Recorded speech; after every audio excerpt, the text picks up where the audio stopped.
You're listening to the World's Team Podcast. It's not just America's team, Cowboys Nation. It's the world's team.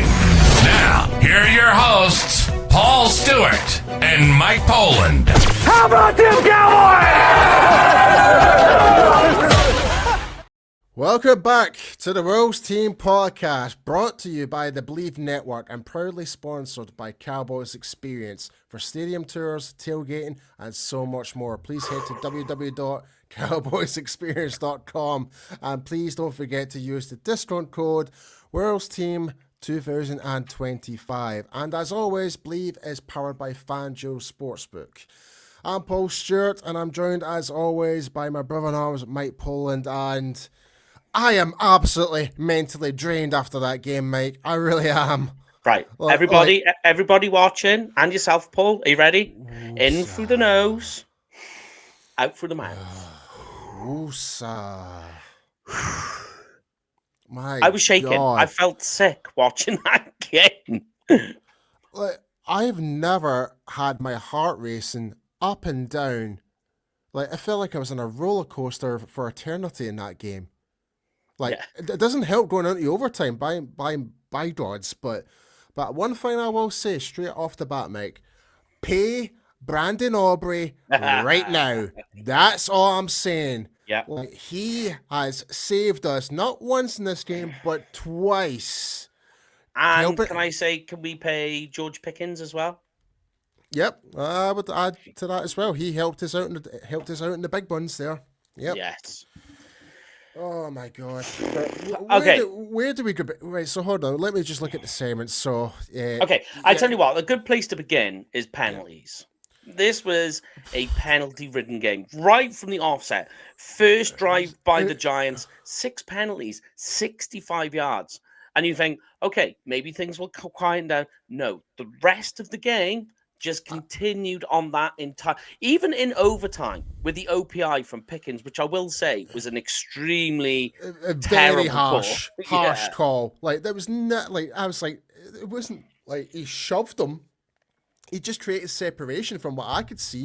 Don't know if I'm being that blind. I'm trying to be impartial about it. It's very ticky-tacky is what it was. It was a ticky-tacky call. You can go either way with it, but in that particular moment, at that stage of the game, and you haven't done it for all the other calls, you kind of go, ugh. Yeah. Well, yeah, folks, we're instantly reacting. By the time the episode comes out, you're probably talking about 30 minutes since we recorded this. This is an instant reaction that we are doing. So literally, the game is just they're still talking. Yeah, they're still talking in the background. My television's still going. Obviously, I think I've still got the Eagles and Chiefs game on at the TV right now. Less I talk about that, the better. I hope they lose. But anyway. But the good thing is we won. That's the most important thing. But it was not a pretty win. It was not. It was by far from that, Mike. It really was. So many mistakes, so many penalties, so many ups and downs. It literally really was a roller coaster for your life, that game. Where a game that we should have easily won based on the stats. I mean, the first thing I'll talk about is, when did Russell Wilson from the Seattle Seahawks come back? I know, yeah. What the it hell? Happens to be this game, you know? At our play, at home. Oh. Yeah. And you think, you get Wande Robinson, who's been injured pretty much all of this week, steps up all of a sudden halfway through the game, becomes the dude. Yeah, you would have thought he was playing more like wide receiver 1 than Malik Nabers at times there. You're like, what is going on? And this is my main criticism about this game, Mike. Our inability to really do zone defense properly. Okay. You want to talk about what goes right, what's go wrong? I mean, let's hit it here, okay? Let's go with the what went wrong. What went wrong, Paul, is, okay, you can... I've complained on Twitter today during the game about Eberflus's zone system. It's terrible. You can give him some slack because Bland was gone. You've got a bunch of misfits playing the cornerback position. That's a bit harsh. That's a bit Well, harsh. they are kind of misfits. Do you know what I mean? Maybe not the right term. Down roster guys. Yeah. Okay. So you got these down roster cornerbacks that you've had to call up for this game. Bland is out. You've really only got Diggs, who's going up against Neighbors pretty much. But there's a lot of soft zone. But what made it worse is they put Jack Sanborn, who's playing Mike linebacker. His role in that system is to cover the middle of the field and especially the seam to basically help out on that cover system with the safeties. Jack Sanborn is not that type of linebacker. That is where the issues really fell in. And Eberflus just isn't in there looking to change things up. And you're just like, come on, man, it's tearing us apart. And it really, really did. You see Neighbors just free-willing all over the field. You've got Wandale Robinson. Bellinger as well. Don't forget him. I mean, Kaya Elam wasn't bad. He wasn't bad for the most part. He made some good plays on some deep balls. But generally, the secondary really struggled. But the main issue of all of this is against a very weak Cowboys offensive line. They delivered very, very little pressure up front, which kind of gave Wilson that time. A Cowboys offensive line? Defensive line, sorry. The Giants' offensive line is weak, so you would have been expecting a lot more pressure up front from the Cowboys' defensive line, and it didn't. And in reverse, the Cowboys' offensive line, it wasn't sloppy, but it was inconsistent.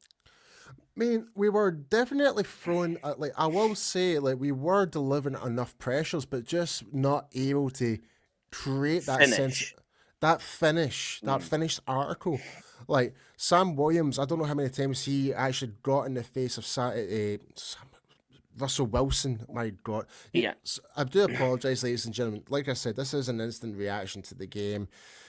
I'm still trying to calm down my heart rate after that. But I kind of felt like, I don't know about you, like, we managed to, like, the disappearance of Lisa Osa and Kenny Clark kind of fell apart in that second half a little bit.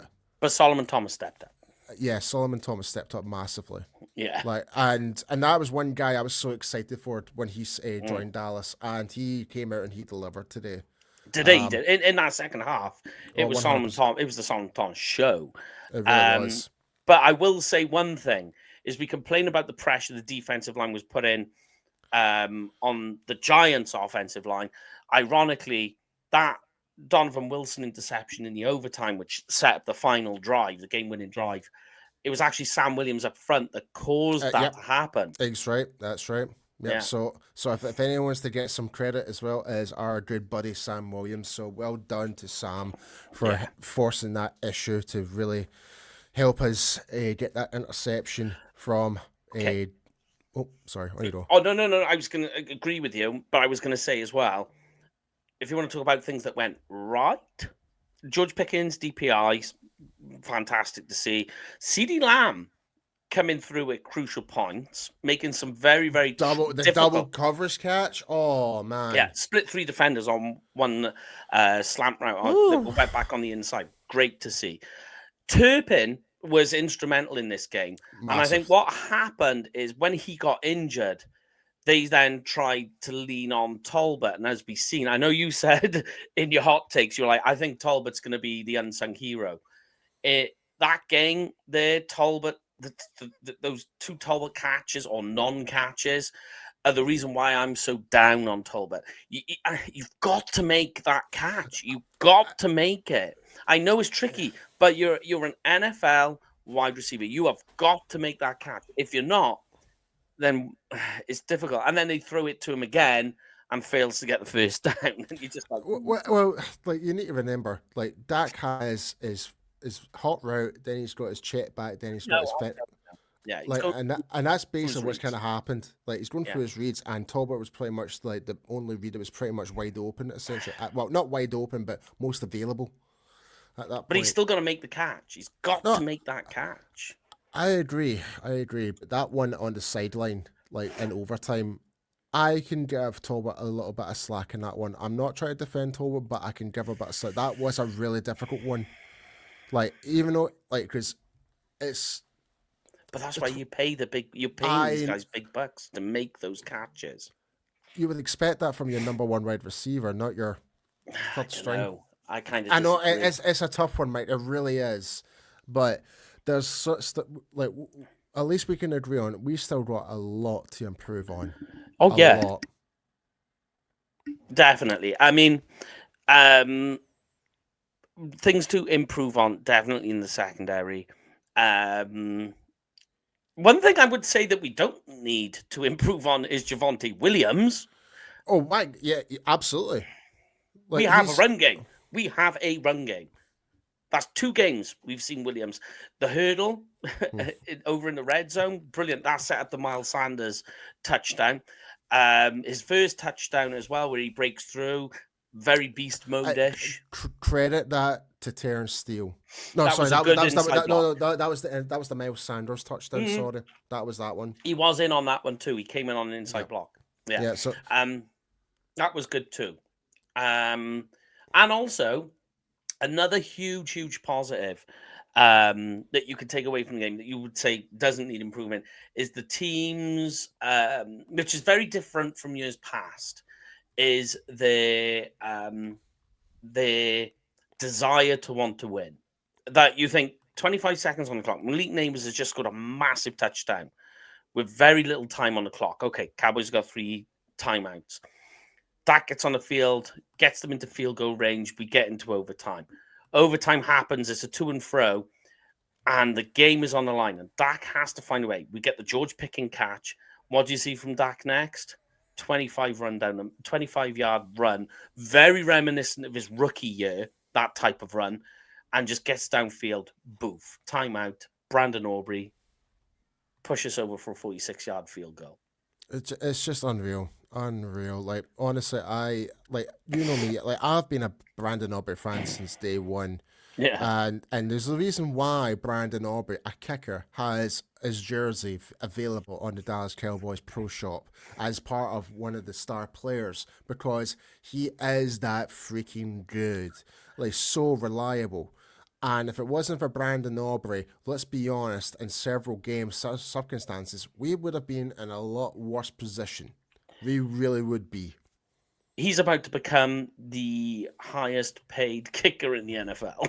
Without a shadow of doubt. I mean, I'm just trying to see if I can try and get all the box score statistics right now as we're talking here. Well, here's one for you. How, on a scale of 1 to 10, how do you feel about the Cowboys' offensive line right now? A bit shaky. Like I'll be 5? Honest. Out of 10? Mm-hmm.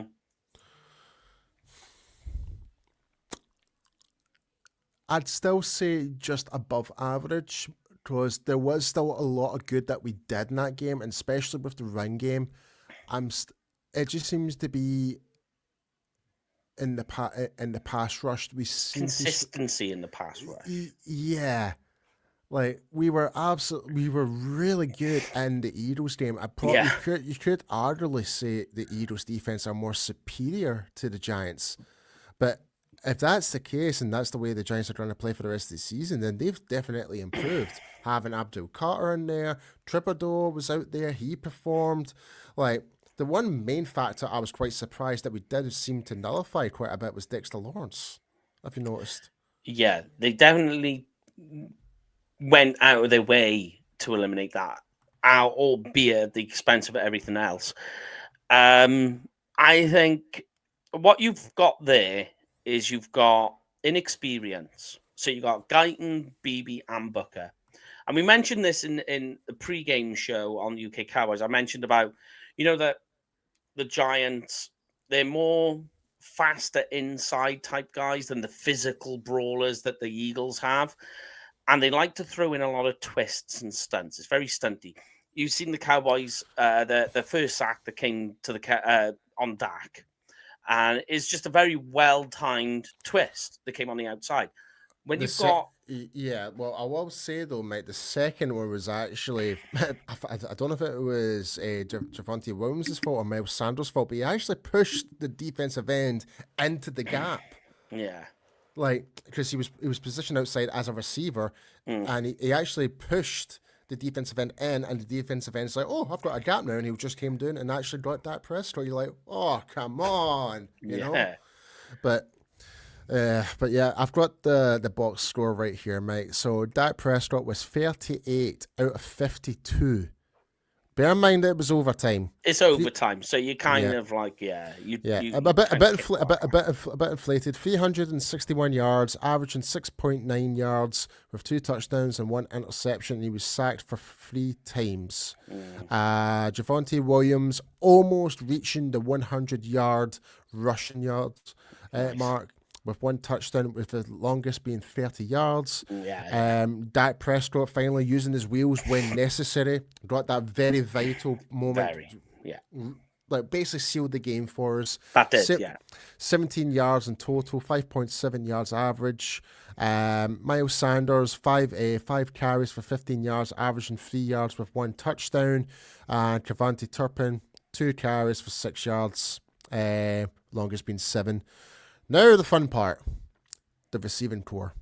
Go on. CeeDee Lamb, 9 targets, 112 yards, 12.4 yards for average. Nice. Jake Ferguson, 9 targets, 78 yards, 8.7 yards per average. George Pickens, 5 receiving catches for 68 yards, averaging 13.6. I'm going to keep going. Oh. Cavante Turpin, 4 catches for 47 yards, 11.8 yards. Then you've actually got Javonte Williams in there as well. Yeah, he did, yeah. 6 receptions for 33 yards, averaging 5.5. Jalen Tolbert, 2 receptions for 16 yards, averaging 8. Miles Sanders, 2 receptions for 4 yards. Brevin Spanford with the 1 catch. Yeah. And Schoonmaker had 2 targets with no record. But yes, with a total of 361 yards, averaging 3.9 yards with 2 touchdowns. Very nice. Yeah. And I was going to say, to the Pickens, although it's not a stat, you can also add the 2 massive DPI calls. Yeah. Massive. I know they don't come up as stats, but I know. Absolutely. If I'm like, I'll be honest, Mike, it doesn't feel like a win in some way. I agree. Like, more relieved. I'm more relieved. Yeah. I'm going to be brutally honest. If the Giants weren't so hot-headed, causing fouls left, right, and center, they would have won that game the way they played. Penalties killed them. The penalties killed them. Like, I'm happy enough to put my hand up and admit and try and be as impartial as much as I can. The Giants, I think, as a whole, like, if you take away the penalties, they were the better team. They moved, like, look, I would say so. Just slightly. I would say they were equal. I would say they weren't the better team. I would say they were equal, because there was equal parts on both sides where it went right, and they were also in equal parts where things were wrong. You know, not in the same way, but in terms of score of right and wrong, they were both the same, is what I would put it. They were equal paring. Yeah. Yeah. And when that's the Giants, and you're thinking they're going to be looking at a top 3 draft pick this year, you know, you'd expect to absolutely lay the wood on them. But this is going back to something me and you talked about before. That Dallas, when they are backed up into a corner, like the Eagles game, they come out scrapping. They come out swinging. They want to prove themselves, say, we're not the underdogs. When they are the favorites and heavy favorites, it's almost like they get into this lackadaisical attitude. I was just about to say that. Yeah. We just need to go through the motions and we'll win. And it's like, no, because this has caught you out before, like with the Browns. Like that. Yeah, the Browns. How many years ago was that? Like, was that the COVID year, 2000? When we was on TV. No, that was the Cardinals game. That was the Cardinals game, yeah. No, I thought you were talking about the Browns game where that was a bad one too. Mm-hmm. Yeah. Not the one from 2 years, the 2 seasons ago. Like I'm talking about the one way before that, with the fisherman. The fisherman running back that just literally came off a boat and actually dismantled us. Yeah. I think he's still in the league. Actually, I think he's actually with the Ravens now, I believe. But who knows? But there we go. Final. Give me your final thoughts and takes, then, Paul. Well, before you do that, I was just going to kind of mention more on what you were trying to say in there. Like, it's been years where we feel too relaxed, too comfortable as betting favorites. Yeah. Like, I don't know if that's still the mentality of some of the players and how Jerry feels sometimes. Like, it's a bit more. I don't know if that's the case. Like, we need to be more. What's the word I'm looking for? More strict. Like make it more apparent. Like, this is a win. Like, I mean, don't forget this was the 1000th game. Yeah. In the Dallas Cowboys history. We should have went in there and absolutely dismantled this team. Them. Yeah. We should have. In theory, at home, our home opener, but we didn't. We literally, for everyone in attendance at that game, was basically biting their nails, pulling out their hair. I mean, me and you, we have no hair left, you know? So that's how I feel about it. Like, now we've got, obviously, the Bears coming up, I believe. That's the yes, it is. It's the Bears. Bears week 3. So at Soldier Field. And that's going to be a tough one. And obviously, we will talk about that for our pre-game show. But yeah, Mike, what was your question, sorry? Just basically to close out the show, like, what was your final thoughts and feelings on that game? Your final take on it? I don't want to be put through that ever again. It was a wacky game. Crazy wacky game. Like there was multiple instances where we've lost the game. Yeah. We've lost it. When Nabers scored that touchdown at the end, I was like, there we go, we've lost. Yeah. And I didn't think we would have, like, known... Because I remember on our UK Cowboys fans group chat, one of our good friends, Craig, saying, yes, we've got this. It's like, dude, there's still 52 seconds left. Yeah. I did say that. And look what happened. Like, and thankfully, Dak managed to get that mindset right and still pull the team together. Pull the team together. That offense, regardless with Cooper Beebe being out, and that in the end, we still managed to pull through and get into overtime and win the game pretty much. Yeah. But I'm ready to go to my bed and sleep happy tonight. That's for sure, Mike. Yes. I mean, the good thing is either way that you can turn around and say how many things went wrong. The good thing is we're not 0-2. We're 1-1. Yeah. That's what matters. We're 1-1 against division rivals too. Yeah, that's a good point. The matter of fact is we did get that win, but now in reflection, we still have a lot of work to do, Cowboys Nation. We've got a lot of work to do, like especially in the defensive side of the ball.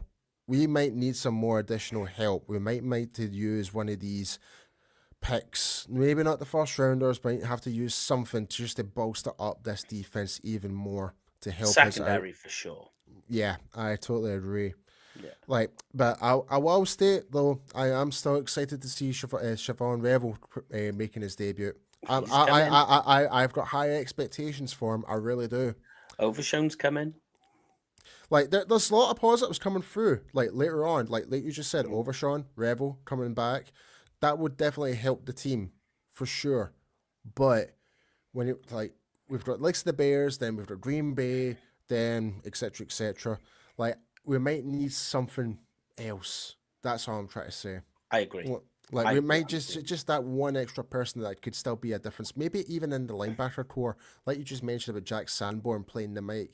I don't think that might be the answer. Like, well, I don't. You need somebody different if you're gonna play a linebacker to cover, which is fine because in this game, that is what you need. This is where I am a wee bit. Like, I know we're just about to finish up, but this is where I'm still a bit baffled. Like, Leafu is perfect for that. I agree. Why is he not being featured in that? Like, he's the type of guy who can actually cover ground more than Jack Sanborn can. Like, I think it's that they're so nervous about the run defense. They don't want to take Sanborn off. But the issue with that is you can get picked apart on seam routes. Yeah, it's like a double-edged sword, isn't it? Yeah, that's the soft areas. I mean, there's a lot of soft areas. Like Eberflus definitely needs to come away from this and look at the system, because tonight the system is that cover shell system, zone system was terrible. Giants were just picking it apart. Yeah, I mean, hold on. Let me just quickly read out the stats for Russell Wilson right now. 30 for 41, 450 yards. Yes, monster. Averaging 11 yards per throw, with 3 touchdowns and obviously 1 interception. The big interception, yeah. Yeah. I mean, you think Russell Wilson was perfect in that game until it was that final Donovan Wilson interception. The worst time to get one. I'll be brutally honest. If any Giants fans come in here and actually want to watch this show, like, you've got yourselves a quarterback that actually kind of reminded me back where he played for the Seattle Seahawks. Yeah. It really did, and we all counted him out. We all did. Even our good friend Mike Fisher, when we did our pregame show, we thought Russell Wilson was basically done. No, like, he performed out there. Fair play. But either way, we got the win. We move on. And yeah, it's on to the Chicago Bears at Soldier Field. Yeah. A win always covers all issues, Paul. But before we do finish up, I will want to mention about the sport betting odds that happened. So in terms of what happened for the betting odds, let me just see. I believe the Cowboys were, I think it was 47.5 was the over and under. So if you picked over, congratulations, you have made some good bit of money on that one. So well done. But yeah, I think FanJoe have actually kind of hidden the live odds now, because obviously the game's over now. So I wish I took a screenshot of it, or I'll just need to bear that in mind in future. But yes, folks, at least we can go into Monday. Happy Victory Monday! Victory Monday. Like, so I can expect our good friend RJ Ochoa wearing his infamous polo shirts on smiling a Monday. Away. Yep. So I'll be looking for that on social media. We love you, RJ. We will love you. But yes, folks, be sure to go and check out. We will be doing the pregame show for the Chicago Bears later this week, later during the week. And but before we do go, Mike, please tell everyone where everyone can find you. You can find me on X or Twitter at Kenford Cowboy. Kenford with a K, Cowboy with a K. And you, Mr. P? You can find me at IamPStew at X and Instagram. But yes, folks, Cowboys win 40-37 in overtime. Big thank you to Brandon Aubrey for actually saving us from an absolute nightmare, which on the anniversary of the 1000th game of the Dallas Cowboys history, we managed to get the win. We're now 1-1 in our division. Let's go Cowboys. And like as always here in the World's Team, it's not just America's team, it is the World's Team. We'll see you guys next time, and go Cowboys. That's a wrap on the World's Team Podcast. Smash that like button and hit subscribe, Cowboys Nation. This ain't just America's team, it's your team. Touchdown! It's the World's Team, only on Believe, where real fans live. How about them Cowboys?